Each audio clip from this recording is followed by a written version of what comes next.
안녕하세요. 진격의 변호사들 고영일 변호사입니다. 지난주에 이어서 매주 월요일은 국내 문제로 해서 여러분들과 이렇게 나눠보려고 하는데, 지난주에 몰카의 범죄학 저희들 했었죠. 시즌 1편을 했었는데요. 이번에는 거기에 관련돼서 2탄으로 시즌 2편으로 해서 오늘 나누어 보도록 하겠습니다. 하여튼 이 몰카가 어떤 범죄가 되는가 이렇게 봤을 때, 우리는 일반적으로 스토킹이라고 하면 뭐 계속 따라다니는 행위, 또 뭐 지속적으로 연락을 하는 행위, 이런 것만을 우리가 스토킹이라고 생각했는데, 스토킹 처벌에 관한 법률을 이렇게 보니까 그게 아니라 동의 없이 영상 등을 이런 정보통신망, 거기에 유튜브 같은데 또는 카톡 같은데 올리는 행위도 결국은 스토킹이 되더라. 이런 부분에 대해서 지난주에 한번 나눠봤는데요. 한번 볼까요? 그래서 지난주에 그 최재형 등의 행위, 서울의 소리 행위가 스토킹 범죄에 해당한다 됐는데, 오늘은 그 스토킹 행위가 법에서는 어느 만큼 처벌하는지, 또 그 전에 최재형 등의 행위의 행적들을 한번 알아보면 좋을 것 같습니다. 우리 한번 확인해 보도록 할게요. 지난주에 살펴본 것처럼 이 최재형, 이명수, 또 이 백은종, 이 사람들은 철저하게 역할을 분담하는 행위를 해서요. 이명수는 최재형이 김건희 여사에게 접근할 수 있도록 2020년 6월과 9월경에 샤넬 향수, 화장품, 또 크리스찬 디올 가방을 구입해서 최재형에게 전달을 했습니다. 그리고 최재형에게 전달을 받고 피해자인 김건희 여사를 만나서 건네주는 과정을 이 최재형은 몰래 카메라로 촬영을 한 거죠. 그리고 백은종, 서울의 소리 발행인인 백은종은 이명수와 함께 최재형이 제공한 영상을 편집해서 서울의 소리 유튜브에 계속해서 게시를 했습니다. 이런 부분이 스토킹 범죄에 해당한다고 지난 시간에 여러분들과 한번 나눠봤죠. 최재형의 경우에는 지속적으로 카톡을 한 10여 차례 보내서 면담을 요청한 것, 일반적인 이런 면담 요청하는 절차하고는 좀 다르죠. 개인 카톡을 보냈다는 것이죠. 이런 것도 스토킹 범죄에 해당한다라는 부분을 말씀드렸고, 이 세 사람이 공모해서 몰카를 촬영하고 그다음 그 영상을 피해자의 동의 없이 유튜브에 게시한 행위도 스토킹 처벌에 관한 법률에서 마찬가지로 스토킹 범죄에 해당한다. 이 부분을 말씀드렸죠. 자, 이 최재형하고 이명수, 백은종도 유튜브에 게시한 행위가 뭐 찾아보니까 엄청나게 많아요. 이 시리즈로 해서 이렇게 많이 해왔더라고요. 그 중에 일부만 이렇게 캡처해서 서울의 소리를 캡처해 봤는데, 이런 식으로 많이 이렇게 게시를 해놨습니다. 이걸 가지고 엄청나게 특검을 하라느니 많은 얘기들이 이것 때문에 많이 나왔죠. 이 부분에 대해서 그럼 스토킹에 관한, 스토킹 처벌에 관한 법률에서는 어떻게 처벌하는지 한번 법률도 한번 살펴보도록 하겠습니다. 감사합니다. 백모세님. 예, 진격의 변호사들 이렇게 늘 구독해 주시고, 이렇게 당까지도 응원해 주시네요. 그리고, 로마님, 안녕하세요. 로마님은, 이탈리아 분이신가요? 근데 한국말도 굉장히 잘하시네요. 저도 이제, 음악을 하시는 분들과 한번 얘기를 나눠본 적이 있습니다. 이탈리아가 음악 유학을 많이 가지 않습니까? 저는 그분한테 이런 얘기를 한 적이 있었습니다. 저는 초등학교 때 웬만한 노래는 이탈리아로 노래를 부를 수 있었다고 하니까 굉장히 놀라시더라고요. 그래서 퐁당퐁당 노래를 제가 이태리어로 부른 적이 있습니다. 여러분 어떻게 부르십니까? 개 이름으로 부르면 됩니다. 저는 개 이름으로 그 노래를 불러드렸습니다. 굉장히 외국에서 유학을 하신 분인데 너무 깜짝 놀라서 그런데, 하여튼 도레미파솔라시도 이게 이탈리아어입니다. 이태리어. 자, 로마님 반갑습니다. 예. 이태리어는 어떻게 하나 모르겠네요. 예, 이태리어 인사하는 법은 못 배웠습니다. 예.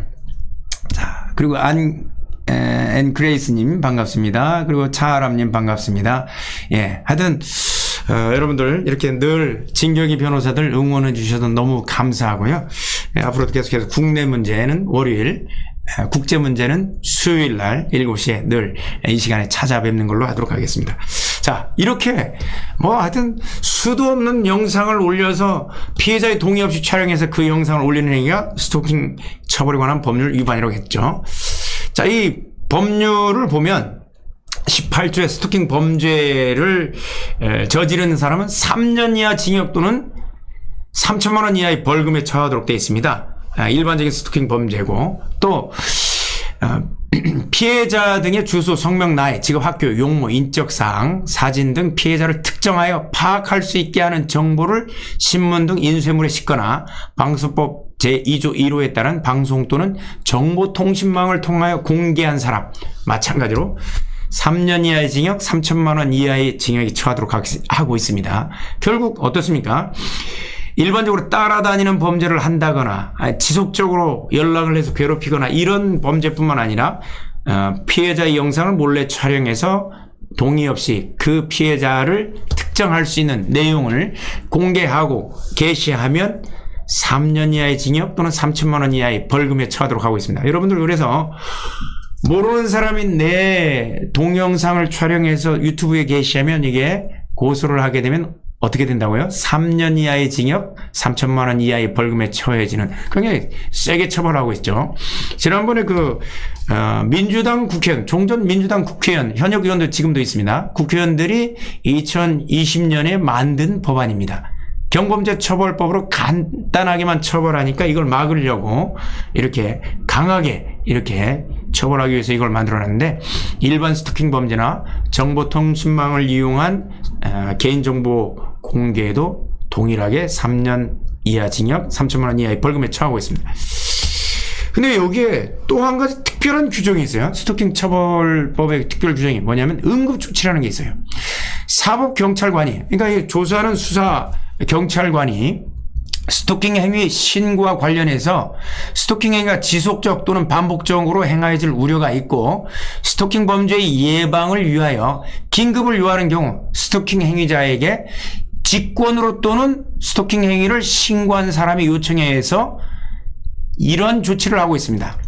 일반적인 스토킹 범죄자에 대해서는 스토킹 상대방에 대해서 그 주거 등으로부터 100m 이내 접근 금지하는 방법. 100m 가까이 가야 접근을 할 거 아니에요.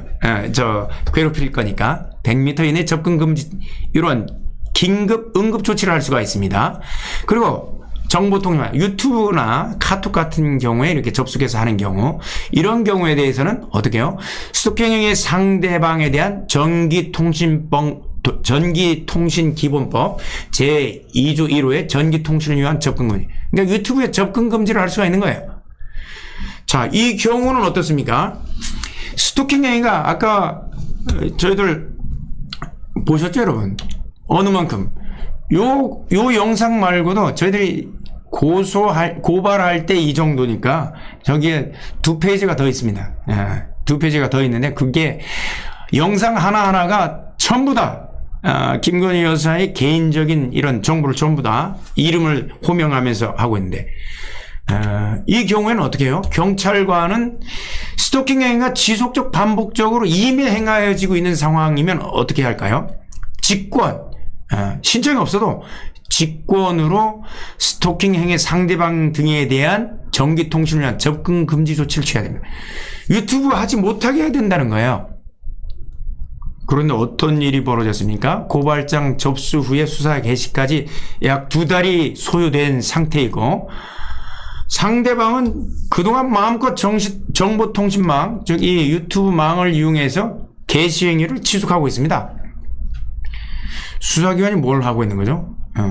직무유기죄가 성립할 수 있다는 얘기가 되는데, 이걸 수사하고 있는 서초경찰서 수사팀 정말 조심하셔야 될 겁니다. 이런 부분들을 여러분들 아셔야 돼요.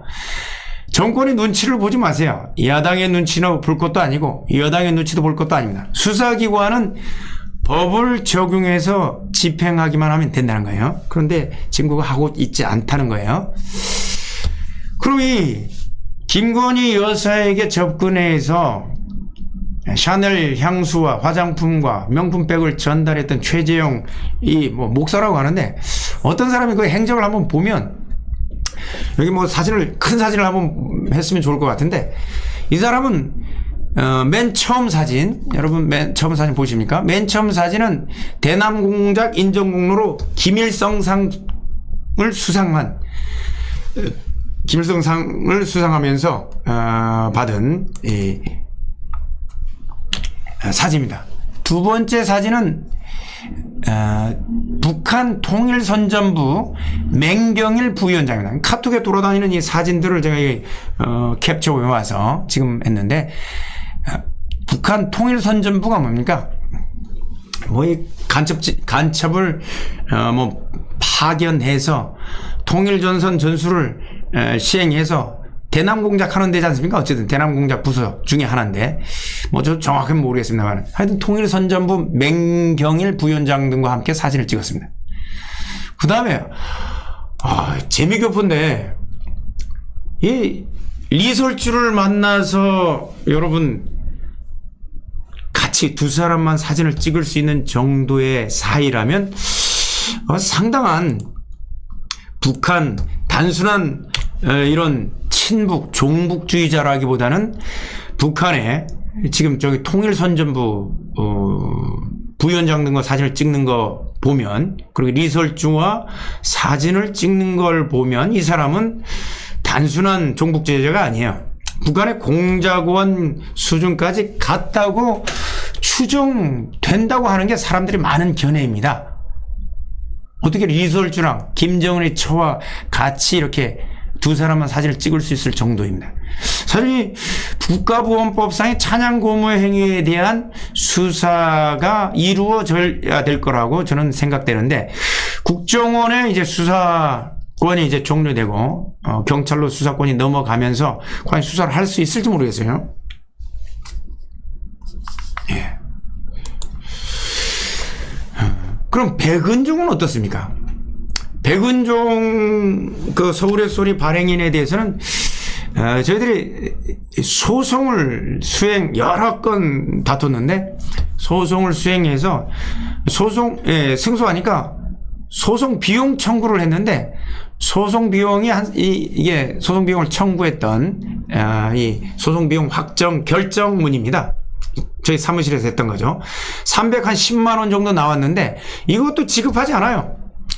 개인 재산을 서울의 소리 대표인 백은종 씨 재산을 조회해봐도 없어요. 소위 말하는 뭐 깜빵에 자주 가는 사람들은 범털이라고 하고, 강제 집행할 재산이 없는 사람은 무슨 털이라고 하잖아요. 무슨 털인 것 같아요. 소속 기자 이명수로 하여금 명품백을 구입해서 최재형에 전달하도록 하고, 돈이 없는 사람들이 왜 이렇게 명품백을 좋아하는지 모르겠네. 법무부 취향 가을 햇살이 대리한 소송에서 청구한 소송 비용 아직도 지급하지도 않고 있고, 소송 당사자 백은종은 재산도 없어서 강제 집행도 우리가 할 수도 없고 있는 상태인데, 이런 사람입니다. 그리고 이 서울의 소리 이명수 기자는 어때요? 사장은 소송 비용도 못 내는데 이명수와 김건희 줄 선물을 사비로 구입했다는 거예요. 소송 비용도 지급하지 못한 서울의 소리 소속 기자가, 대표가 소송 비용도 지급 못하는데 소속 기자가 명품백을 개인으로 구입을 했다는 거예요. 메이저 언론사들 기사들도요, 저런 거 함부로 구입 안 합니다. 개인 비용 들어가면서 구입하면서 촬영합니까? 회사 돈으로 하지.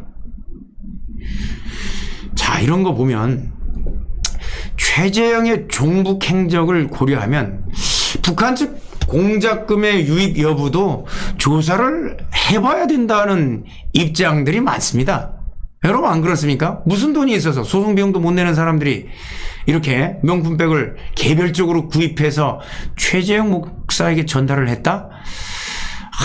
이게 참 앞뒤가 안 맞는다는 생각이 들어요. 자, 김현희님 반갑습니다. 밈님도 반갑습니다. 원주고산TV님도 반갑습니다. 원주고산이면 어떤가요? 이게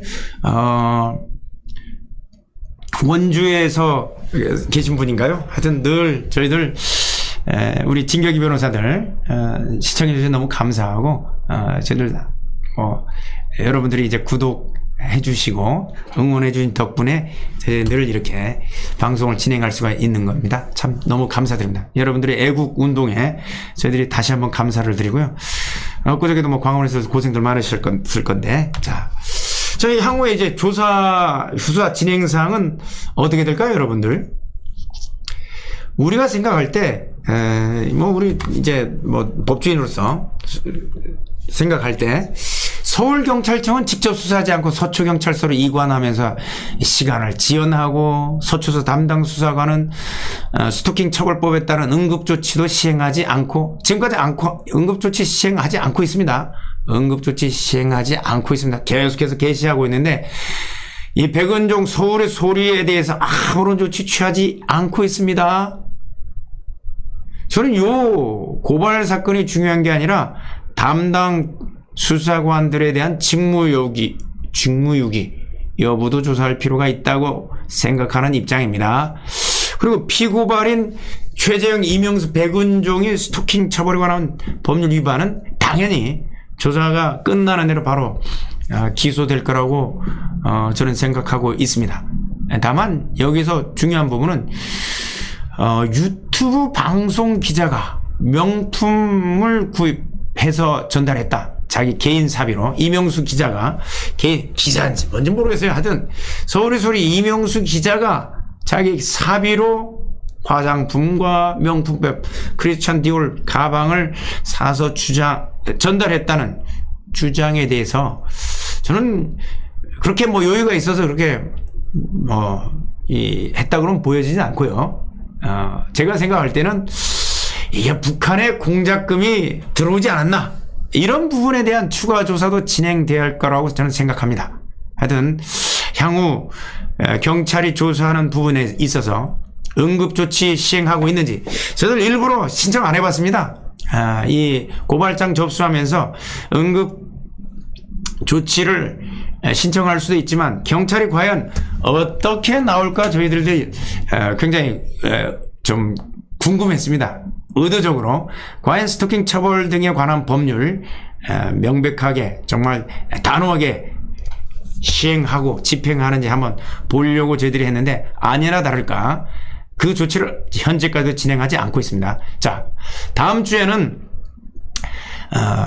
과연 이 명품백 관련해서 한번 쭉 여러분들이 잘 아는 종전 대통령과 청와대에서 같이 살았던 한 여인이 있지 않습니까?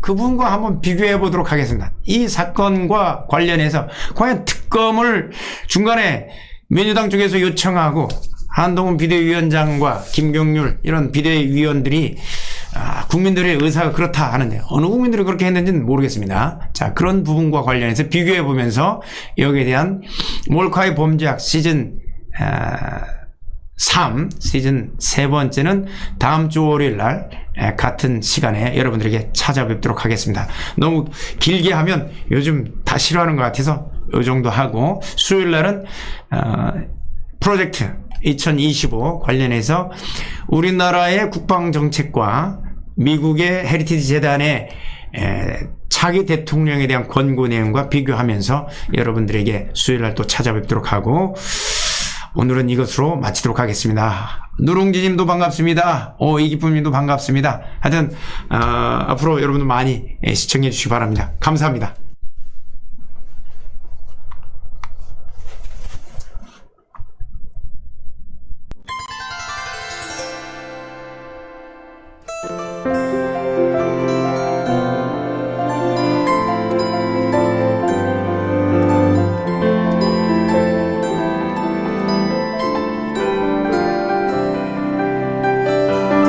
가능할 것 같습니다. 끝날 때도 고소세를 하면 돼. 이걸 완전 맞지. 예.